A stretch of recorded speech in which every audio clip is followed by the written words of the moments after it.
Okay, so guten Tag, my name is Albertas, and I will be briefly speaking regarding our ecological measures at what we call Šiaulių Technologijų Mokymo Centras, or roughly translated, the Technological Learning Center of Šiauliai.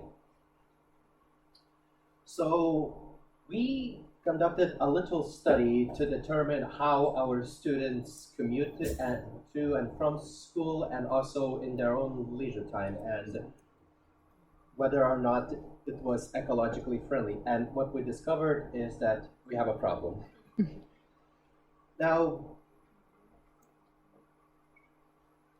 we had a total of 136 students who took part in the survey, and we asked them various questions between their age. So vast majority, as you can see, are roughly between the ages of 18 and 20, so old enough to drive, most of them.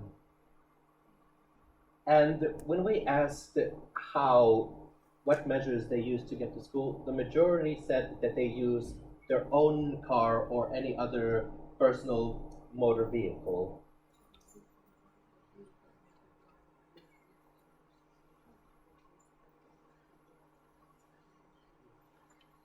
Of course, the students generally, most of them live in the dormitories, with a minority who live in the city itself, because quite a few of them are from outside of the city, so they go home on Friday and then come back to school at the evening of Sunday. So still a bit of commuting involved.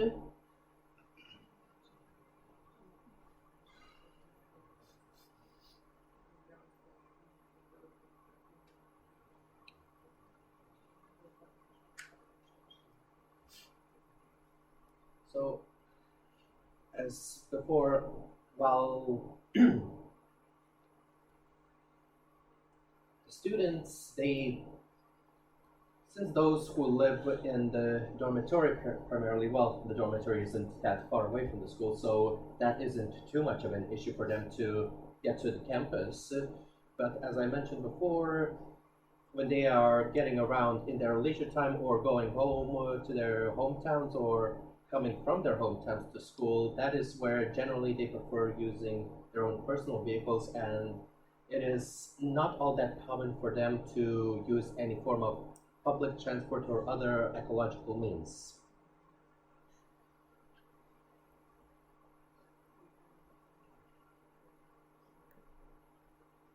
And we also asked if they would be willing to forego their own personal vehicles if they were encouraged to use alternative measures, and if they were, say,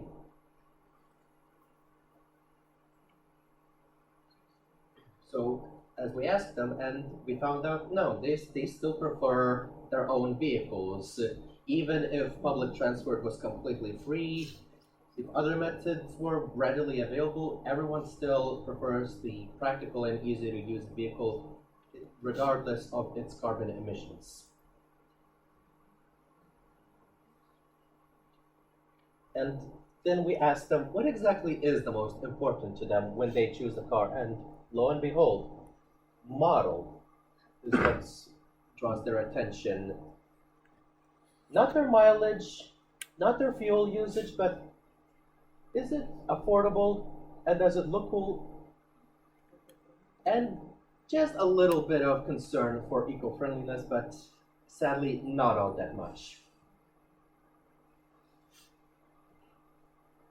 And once again, if they had the option to choose, that it wouldn't be any more expensive to choose a more ecologically friendly vehicle, the answer in the majority was still no.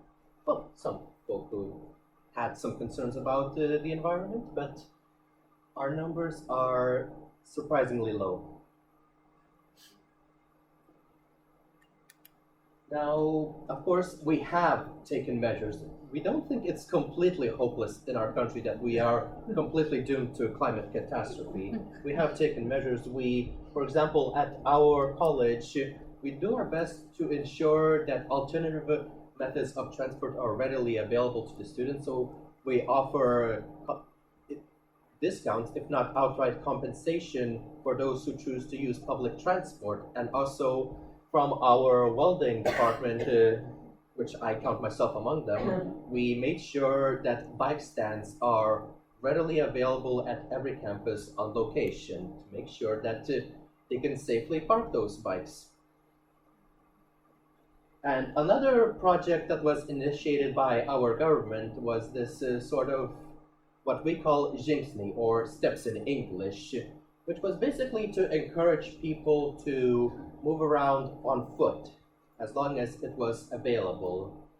So we did some measurements and found that our carbon footprint, no pun intended, was quite high when we were using our own vehicles, but when we were traveling on foot, we found that, well, it had the opposite effect. It was the equivalent of planting trees. So we would just measure the steps we took and how many trees would have been planted in the equivalent. So we found that after the participation, we counted roughly around 2 million steps taken, which translated into 6,000 trees planted. So for our little country, I'd say that is a quite positive change for the better.